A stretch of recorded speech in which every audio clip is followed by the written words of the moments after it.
Hi and good day, everyone. This is Miss Far over here. I hope you still haven't forgotten about me. In our very short session for today, I would like to do a quick introduction to technical writing. Specifically, what we will be looking at today is on report writing. Ladies and gentlemen, before we get started with our lesson for today, I just would like to start the class with something very positive. I wanted to say thank you very, very much for coming and tuning and listening to the class for today. The fact that you guys are listening and streaming and, hearing the lesson right now means that you really do care about your education, and I'm very, very proud of it. So let's keep it up, okay? Right, so let's move to our agenda for today. What we will be looking at today in our lesson. Number one, I would like to do a quick exposure, and I want to share with you guys different types of technical reports that you guys might encounter when you become an engineer one day. And I think that this is a very nice exposure, and you really, really need to get to know the different types of technical report, because probably one day you have to actually do it when you have started working. And one type of report that we will be covering in our lesson for today would be feasibility report. And underneath feasibility report, there will be a section in which you probably would have to do a bit of comparison. And that is why I also will be sharing with you guys a few approaches, actually, two approaches to do a bit of comparison in your report writing. So let's get started. All right. Now, ladies and gentlemen, in very generally speaking, when we talk about technical writings, and I believe it is important for you guys, and it's also one of the reasons why you guys are here, because you want to get exposure to the kind of authentic documents that you would have to produce when you have started working one fine day.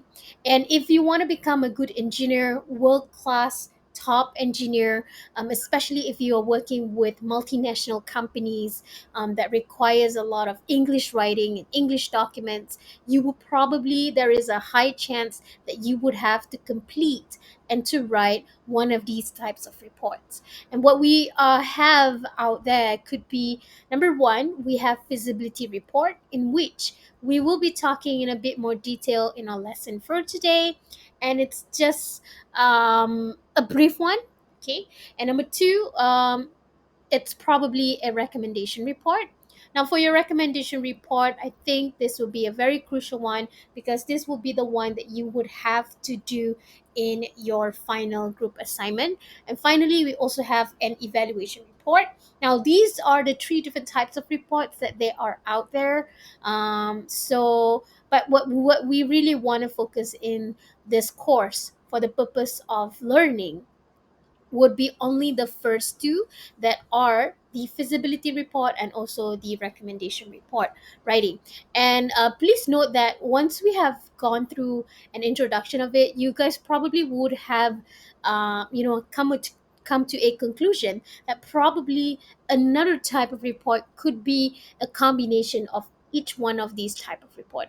And I'm not gonna, we're gonna talk in a bit more detail later, once we have gone through each one of the different types of report in a bit more specific way, and also in a bit more detail. All right. So let's talk about feasibility report. Now, what is feasibility report? Now, before we get to know the different types of characteristics and how to write feasibility report, I believe that it's very important that we do understand what it means by the type of report itself. Now, the word feasibility here is very, very fancy, and I think it's only fair for me to actually share with everybody here the meaning of feasibility. Now, when we talk about feasibility, which to me is actually a very nice word over here, and you can sound very fancy when you actually say it out loud. So, feasibility means the state of being easily done or conveniently done. Okay, or in a bit more, easier word, we can say practical. So basically, it's a type of writing or a type of report writing that you summarize whether or not option A or product A would be something that is a bit more practical to be done. Okay, if I were to use Bahasa Malaysia, I can say feasibility means whether or not boleh dilakukan, something that could be happening, or we're looking at the practicality of it. So once that we now understood the meaning of feasibility report, I hope that it's nicer and it will be easier for us to further understand this specific type of report writing. Okay, so feasibility report is actually a type of writing that summarizes or that comprises of an evaluative judgment. So we're looking at a kind of a judgment whether or not the idea, the concept, or a project that you probably are leading when you have started working, whether or not that kind of event, project, or idea, would it be okay for you to complete it? Would it be worthwhile? Would it be possible or not? So that will be the simpler kind of definition of feasibility report. Normally, we send out feasibility report in the earlier stage before we actually execute the plan, before we actually want to do a single type of project. So normally, I would say feasibility report is being done in the beginning or pre stage, where you and probably your bosses and the top management were discussing whether or not this is something that is practical, or this could be the biggest project in your company or not. Okay, all right. Now let's talk about the different characteristics of feasibility report. Now, when it comes to feasibility report, there is a wide range of how to execute or how to actually write it. And normally people will send it out in a form of an email. And also in future, I think in a bit, I will also be sharing with you guys. Sometimes your feasibility report could also be embedded in a form of a memo. So memo is a type of official document that you circulate around the company or the organization. So a lot of people in your organization will be receiving that memo, or that kind of your evaluative judgment. So your report will be embedded and will be put in the memo itself. So we're not going to talk in the that will be on the writing part. So let's talk about the characteristics first. Now, in your feasibility report, you could either have one single option, okay, or you can also have more than one option, and you can evaluate based on certain kind of criteria or certain kind of characteristics that your bosses or your management or your company want. Now let's talk about how do we know. Okay, so in some situations, in some scenarios, probably your organization, the company that you're working for, has already set a standard, okay, that they want this to be done. And that could also be determined by their vision, their mission, their objective, or whatever they want to have as the main objective in your particular project or particular product, and etc etc. And frankly speaking, the criteria that they have projected could also vary according to different organization, uh, different objectives. As I mentioned, it all depends on the top management, what kind of things that they are looking for. But sometimes, in some companies or some organization, they give a bit more leeway and flexibility to you guys as the engineer, or you guys as a team, to actually determine which one would be the best one. So they don't have a set of criteria, or they don't have a set of standard that they want. So you can also be a bit more flexible about it. But it also comes with a cost, in which you probably are a little bit blur in terms of not knowing what you want to have, or probably there will be way too many options for you to have in your report writing itself. So, if that is the case, when you do not have any kind of criteria that has been that has been set by your management, your bosses, or your company, you may need want to evaluate the criteria, okay, based on the situation, based on the objective that your company wants. Now, Let's talk about how you want to identify the criteria that will be relevant to the situation. How do you want to know which one would be the best one? So you can look into these four different situations or four different feasibility. Now we have learned on this fancy word, so I hope that it's easier for you guys to further understand on the meaning of these terms over here. Now, the first thing that you can look at, the kind of component that we really need to look at, is actually the technical part of a project, okay, or of the product itself. Excuse me. Now, the first thing that you have to ask yourself, as the project leader or as the team member that is in charge of this project, you have to ask yourself, do you have all of the resources? Do you have all of the materials in order for you to do this project? Do you think the process and procedures would be effective and will be helpful to make this project a success? Okay, so you have to look into the technical. Is your company able to provide the raw materials and also the resources that you need in order for you to make this project a success? You also need to look at, very obviously, the financial feasibility of it, whether or not this will be effective financially. Is there any cost that your company, is there any specific amount of money that you really need to or you can spend on for this project?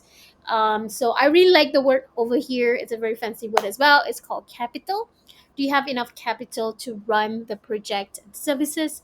Normally, for each type of project or each type of new venture or new thing going on, the company will be providing a certain amount of money, a certain amount of capital for you in order for you to run the kind of project, run the kind of service. So you have to ask yourself, do you have enough money in terms of the budgeting and stuff? When we talk about finance, we're not only talking about capital or the model per se, we also need to look at whether or not the product and the services would actually gain or get you more income and generate more revenue to your company. You need to look whether or not this would be profitable for you. Okay, so this is also another important component over here. And you also need to look at the pros and what will be the benefits that will come, and do you think it will be worth the expensive? Now, if you look at many different types of project these days, it's all about using social media, using the latest technology to grab your target markets attention, and it's all about marketing these days. And when it comes to marketing, it can cost a lot of money.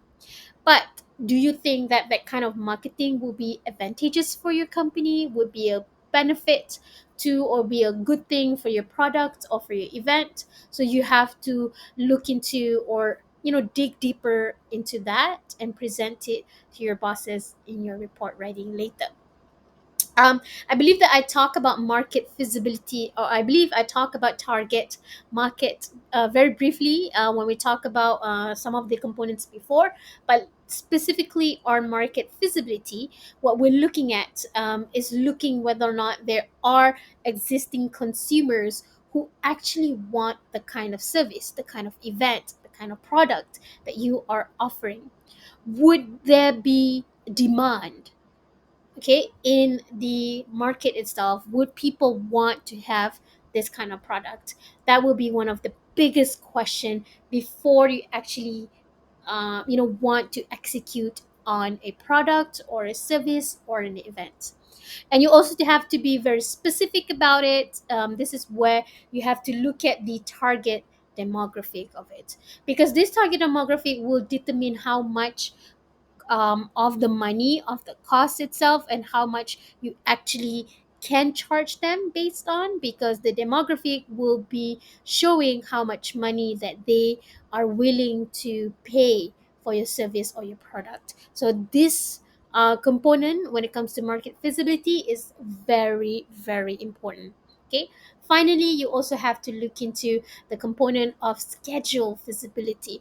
Now, schedule feasibility is referring to the time frame of your project. You have to ask yourself a projection of when this project is going to happen. So you need to look into a projection and estimation of the launching of the event, launching of the product. Would it take too long to complete this? Probably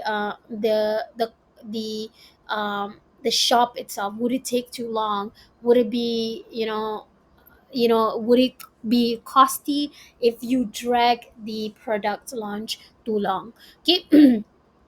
And you also have to ask you and discuss among your team members whether or not the project schedule will be reasonable for you and also your company, because as we drag into a project that is too long, it's going to be costly and it's going to affect on the image of your company as well. So these are some of the criteria, some of the components that you really need to look into, or you really need to consider before you actually determine your options or the kind of plans that you want to do for your project or for your events or anything that you are in charge in.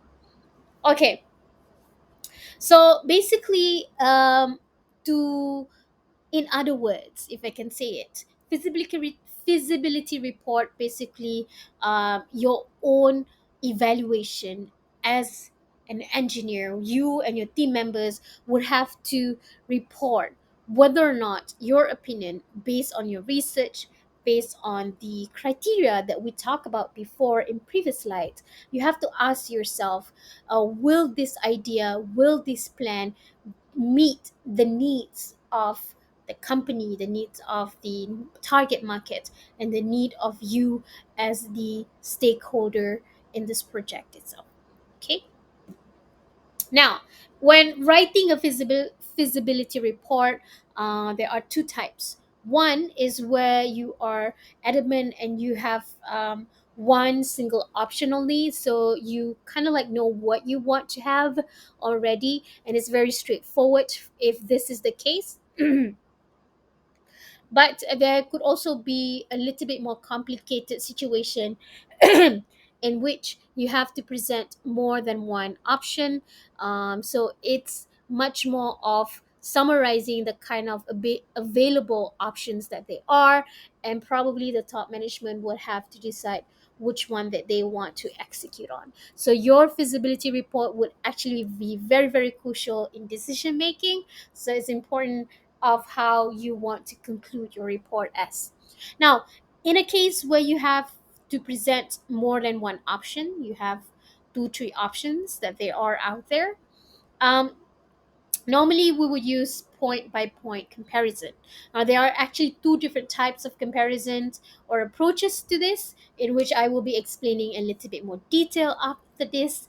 But in general, people will use point by point comparison, and you will soon to understand why people are opting for point by point comparison rather than whole approach kind of situation, in which I will be explaining in the next slide. So point by point comparison, it's normally being used because it compares the aspects of the project, of your product, according to different category against the kind of requirements or criteria that you have from your company. So if it's meeting the requirements or the set of criteria, the uh, it could also help in decision making, because you can come up with an evaluation whether or not that kind of option is suitable for your next plan or next project. Now, as I mentioned, there are two different types of comparisons when you're doing feasibility report that have more than one options. The first one is what we call as whole to whole approach, and the second one is the one that I mentioned, in which a lot of us most often use, that is point by point approach. Let me provide some insights into why point by point is a much better approach in comparison to whole to whole approach. Now, if you look at whole to whole approach, you're basically focusing on that particular product or the particular plan or option. as a whole. So you're not much of comparing. You just summing up the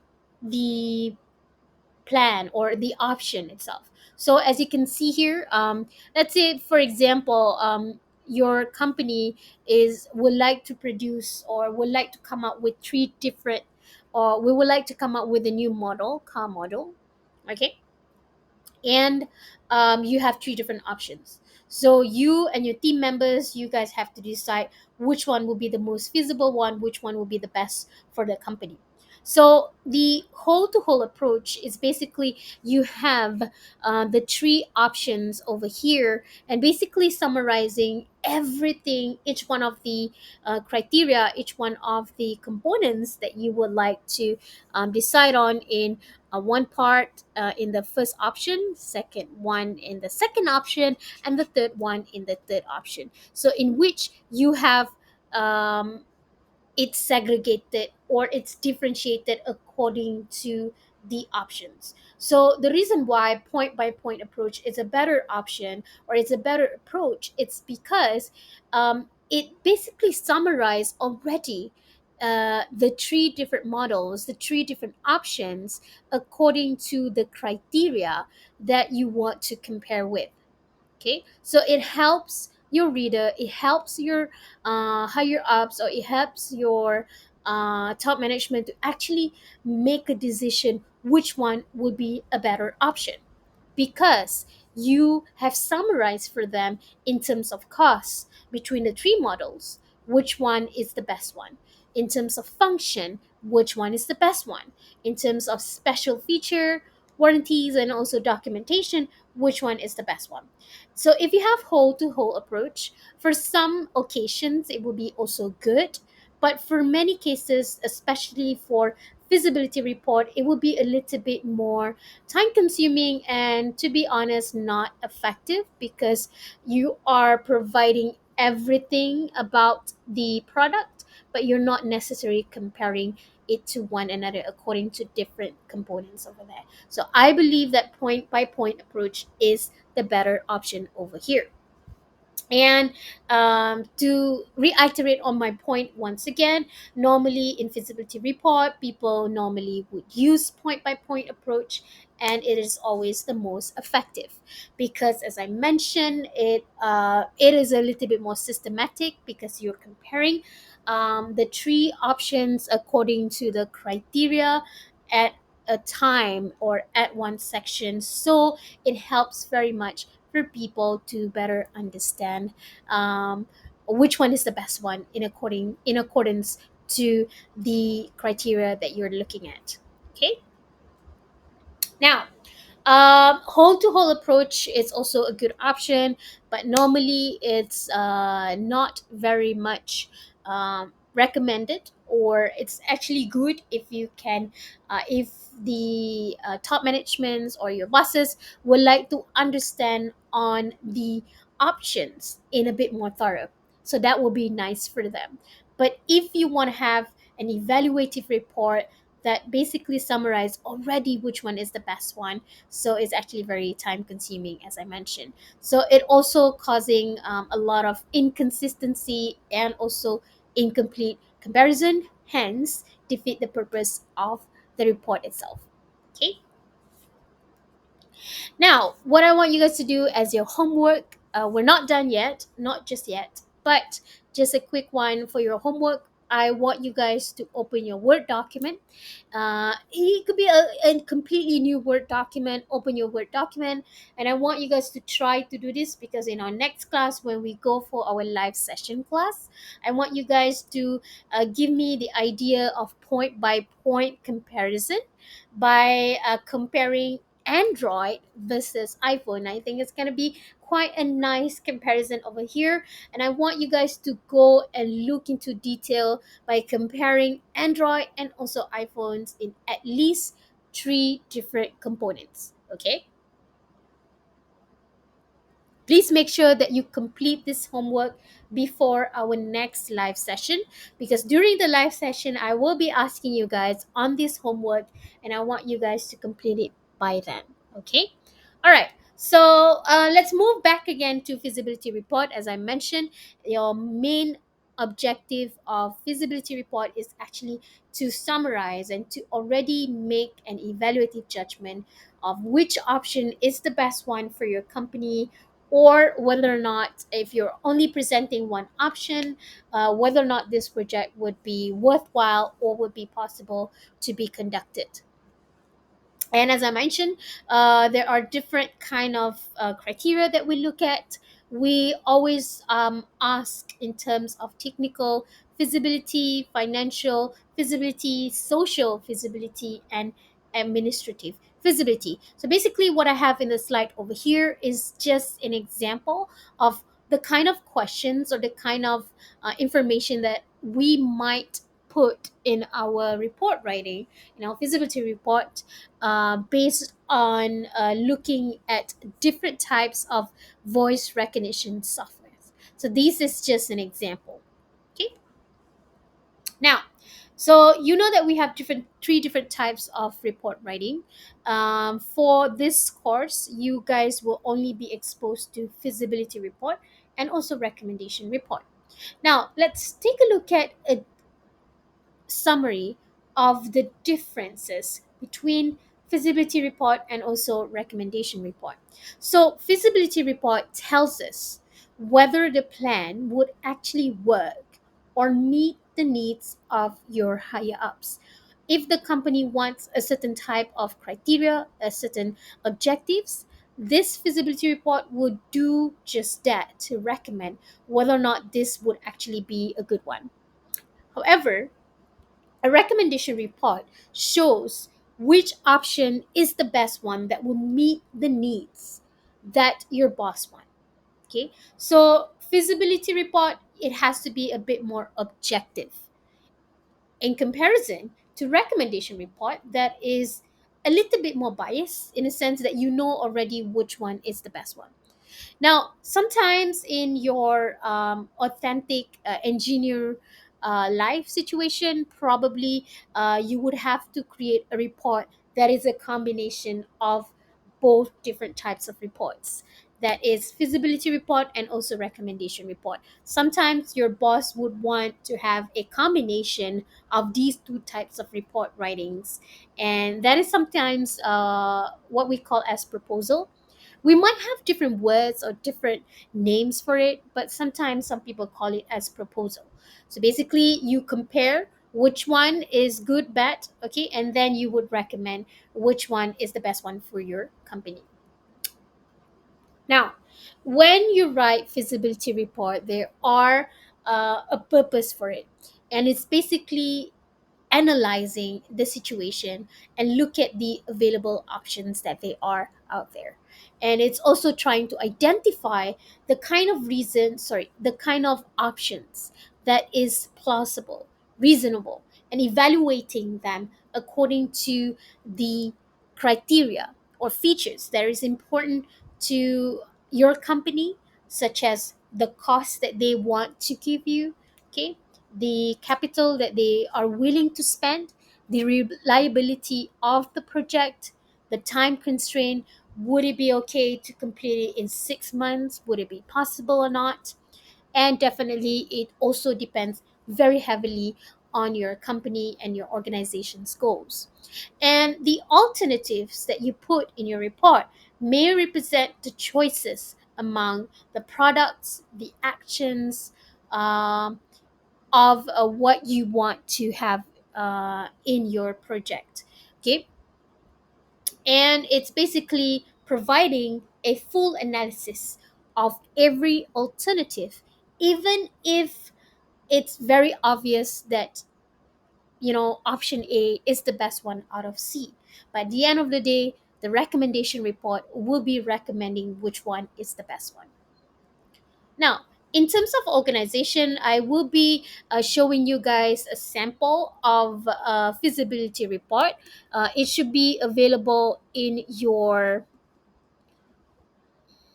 It should be available in your. Sorry. It should also be available in your in your teams. Okay, so you can have a look at a sample that I actually will be uploading later. Okay, so as I mentioned before, the feasibility report that you wrote, okay, could be written as part of email, could be written as part of a memo. We will be talking in a bit more detail about memo later, so you don't have to worry about it. But you can have a look at how the report is being written over here in this sample. Okay, so I also want you guys to spend some time for you to look at the sample of this report writing, as this is very, very crucial, very, very important for your assignment later. So please do have a look at it, okay, and read it. Have a general benchmark or standard of how this should be done. Okay, what I'm going to do later as well, I also will be uploading to everybody here some general notes about feasibility report so that you can have a look at it and read it. And in our next class during the live session, I will be doing a quick recap on feasibility report, your kind understanding, your own understanding of this topic over here, and hopefully this will be very much helpful before we start doing your final group assignment. Okay, so in the report, sorry, in the note itself, it can have some notes on how to write each part of the component in your report writing. Okay, so that you can have some general idea of how to do it. It also has an outline of the feasibility report. Okay, that will be very much helpful for your report writing later. Okay, all right, so now let's talk about the sections or the components that you put in your feasibility report. So I mentioned very generally just now, when you're doing your feasibility studies or research, um, you probably would write it in a form of a report that you submit to your boss, or it could also be channeled and also it could also be sent out in a form of an email or in a form of memo to everybody in the organization. Okay, but normally in any kind of mediums, okay, I'm going to call it mediums, in any kind of mediums, they will normally have the similar type of sections, that there are introductions, you would need to have a comparison of the alternatives, and also you will need to have the conclusion itself. So please do take a look at the extra notes that I put in. Okay, so please do read the notes on the writing feasibility report. Because this will be a very quick session, I'm not going to take a lot of time to go through very detailed, because I will be doing it during our live session. But you guys can have a look at how to write it in a bit more general over here in this note. Okay, so I will be doing a recap session. So I hope that you guys would do your own studies over here first before I ask you guys in the class. Okay? All right.